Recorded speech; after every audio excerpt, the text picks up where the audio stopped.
Assalamualaikum warahmatullahi wabarakatuh. Salam dan bahagia.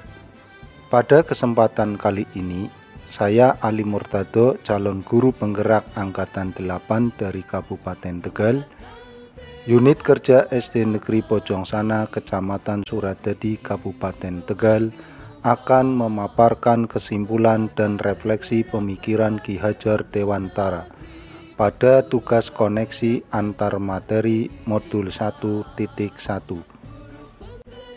Saya akan merefleksikan diri saya sendiri melalui 3 pertanyaan sebagai berikut. Yang pertama, apa yang saya percaya tentang murid dan pembelajaran di kelas sebelum saya mempelajari modul 1.1? 2.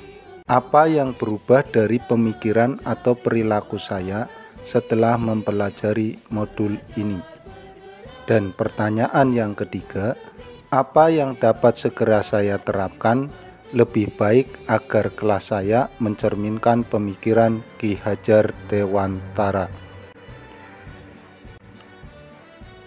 Saya percaya tentang murid dan pembelajaran sebelum saya mempelajari modul 1.1 bahwa saya yang pertama adalah teacher center, yaitu guru mendominasi pembelajaran. Dalam pembelajaran, saya terlalu banyak bercerita, berceramah, dan siswa hanya duduk diam dan mendengarkan penjelasan dari saya.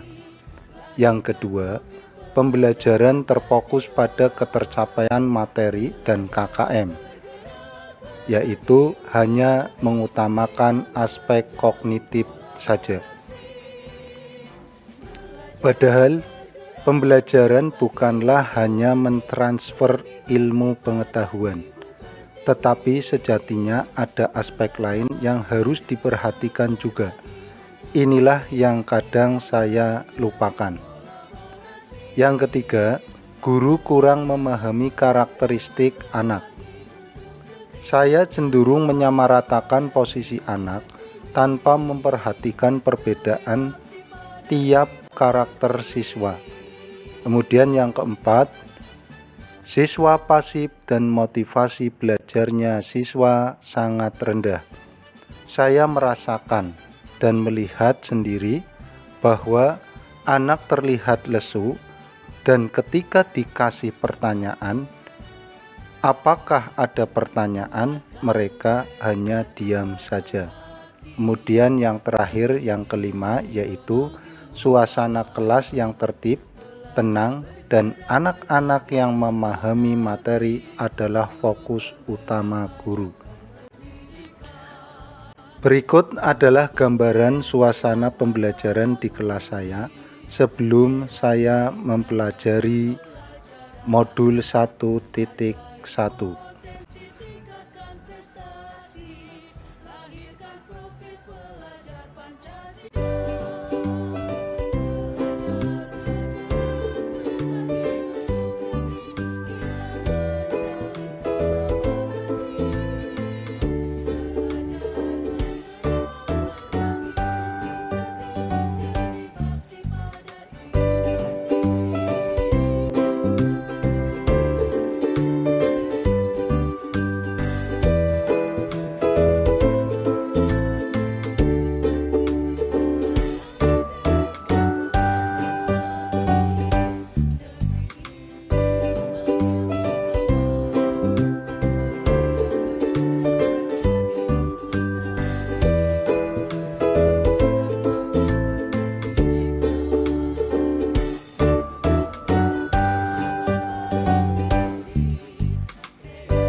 Adapun perubahan yang terjadi setelah saya melalui pembelajaran modul 1, yaitu ada 2 perubahan. Yang pertama yaitu perubahan pemikiran, dan yang kedua yaitu perubahan perilaku. Perubahan pemikiran yaitu yang pertama, guru bukan satu-satunya sumber belajar. Apapun yang ada di sekitar kita bisa kita jadikan sebagai sumber belajar anak. Anak bebas memilih sumber apa dan dari mana yang akan mereka gunakan sebagai sumber belajarnya. Guru hanya menuntun dan mengarahkan. Yang kedua, student center, yaitu pembelajaran yang berfokus pada anak. Yang pastinya anak akan terlihat lebih aktif dan dalam melaksanakan kegiatan pembelajaran. Yang ketiga, menghargai setiap karakteristik belajar anak. Anak terlahir berbeda, setiap individu memiliki perbedaan karakteristik masing-masing. Saya sadar bahwa dengan perbedaan ini pembelajaran akan lebih bermakna. Kemudian perubahan yang kedua yaitu perubahan perilaku. Untuk perubahan perilaku, saya sebagai guru yang pertama mengemas pembelajaran secara menarik agar minat dan motivasi belajar anak meningkat. Kemudian yang kedua, memberikan kebebasan kepada anak untuk menyelesaikan tugas sesuai dengan minat, bakat, dan kreativitasnya masing-masing, yang biasa kita sebut sebagai merdeka belajar.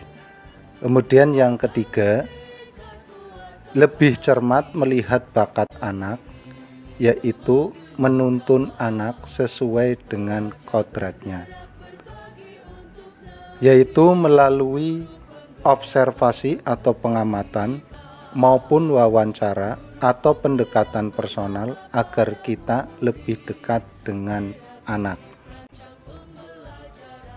Kemudian penerapan yang akan saya lakukan untuk pembelajaran di kelas yang mencerminkan pemikiran Ki Hajar Dewantara.